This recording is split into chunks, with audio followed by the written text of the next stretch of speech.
On the first mild-mannered review program, we have reviews of All About Steve, He's Just Not That Into You, the legitimate multiplex alternative, overlooked and underlooked films of the week, Alvin and Chipmunks, The Squeakquel, and Street Fighter, The Legend of Chun-Li. I hated All About Steve, even though it should have been called All About Mary. All About Steve is one of the worst comedies and worst films of 2009. It's so bad it doesn't even get its title right. It should have been called All About Mary. Oh, except for the fact that particular title bears an uncanny resemblance to a funny little box office smash from long ago called There's Something About Mary. Maybe the geniuses at 20th Century Fox could sue themselves for self-plagiarism. Just like when John Fogerty's old record label sued a solo John Fogerty for sounding too much like, get this, John Fogerty and Creedence Clearwater Revival. All About Steve, however, plays nothing like There's Something About Mary. Because, for one, Cameron Diaz's Mary was pursued by a bevy of eccentric, ultimately psychotic men, whereas Sandra Bullock plays this Mary like a hyperactive, ultimately psychotic woman. She would be restrained inside a mental institution, except for the fact that she's played by the star of a Hollywood movie. And that Hollywood star happens to be America's sweetheart, Sandra Bullock. I do not get Sandra Bullock. I watch coming attraction trailers and previews for her latest crap extravaganza, and I just want to gnaw off my own arm. She's hyper-abrasive and All About Steve, as if she knows nothing of the existence of the word or the underlying concept behind subtlety. She's acting in bold letters, 72-point font, italics, every typeface known to man that suggests, hey, look at me. Like Ashton Kutcher hopped up on estrogen and not testosterone. I laughed 2, maybe 3 times all film long.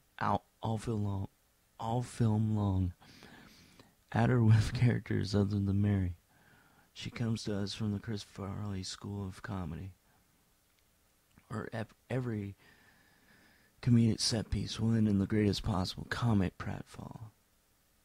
And by this film's end, we'll all fall all over ourselves in love with this blustery, blithering idiot who's insulted everybody in its direct orbit for hours on end. And now suddenly, we're expected to have amnesia and love this damn fool character. Mary Horowitz, Bullock's character, gets where it says, get this, a crossword constructionist. Or yes, she makes crossword puzzles.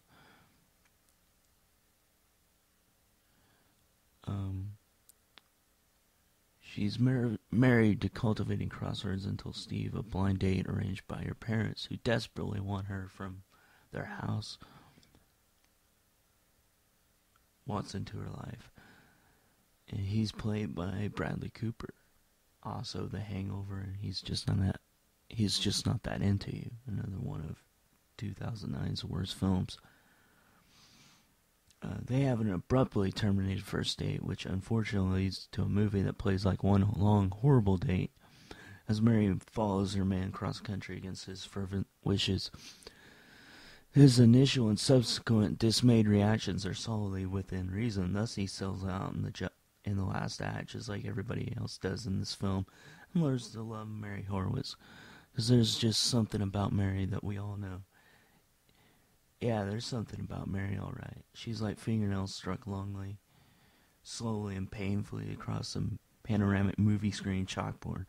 Pretend the only scene in Jaws was the one where Quint drew his fingernails across the chalkboard to get the Amity Island residents' attention. Only played over and over and over and over and over again. Imagine that, and you will have captured the experience of watching All About Steve. Since Mary chose her profession as crossword horticulturalist, I will no longer view crossword puzzles the same way. I would be paranoid, for example, that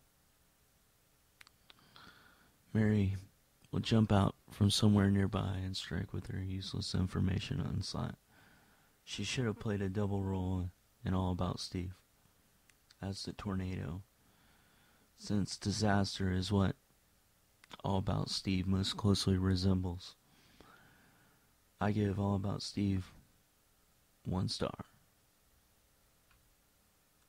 Next on the Mile Manor Film Review program, it's a review of He's Just Not That Into You. Another hit flop from 2009. I just wasn't into He's Just Not That Into You, the movie based on the best-selling self-help book, and I hate self-help books because they waste good shelf space in the first place. And secondly, self-help books help first and foremost oneself, the author of the self-help book. This is another one of those goddamn films like Crash and seemingly every other romantic comedy made these days, where the only people that seemingly exist in the universe are the characters in this movie. And geesh, these characters may have finally disproven Darwin's theory of survival of the fittest if they are the only people left on planet Earth. We have Ben Affleck and Jennifer Aniston and Scarlett Johansson and Kevin Connolly and Justin Long, and dear Lord, I've already forgotten who else. Oh yeah, Jennifer Connelly and Bradley Cooper also played a central role in The Hangover and the horrible All About Steve. And Jennifer Goodwin, who basically gives single women a bad name. This film proves conclusively that self-help characters trapped in a sitcom plot are worse than sitcom characters trapped in a sitcom plot. Once again, I'm just not all that into. He's just not that into you. And thus, it earns or scrapes by with a 1-star rating. Next on the Mile Manor Film Review program is a segment I'd like to call Legitimate Multiplex Alternatives. This installment highlights a film from 1980 called Return to the 36th Chamber, a sequel to the 36th Chamber of Shaolin from 1978. My God, what an incredible last 30 minutes of epic martial arts spectacular spread. Stars Gordon Liu and director Lau Kar-leung made the 36th Chamber of Shaolin 2 years earlier and revisit Shaolin monk Chinese boxing territory in a simultaneously knowing spoof of their earlier successful film, and a straightforward martial arts revenge plot that marries Harlan County, USA, and the Big Boss, formerly known as Fists of Fury. No doubt that Karl Marx and Upton Sinclair would have endorsed Return to the 36th Chamber, since martial artists must be part of the workers of the world. It's a little bit disconcerting to see another actor play the legendary Santa character, spelled S-A-N space capital T lowercase e, character himself, while the actor who helped make him a legendary character plays a mere imitator. The imitation Santa ends up learning martial arts at the legendary Shaolin Temple, although it's a self-indented dialect he picks up while performing scaffolding work, not a traditional martial arts.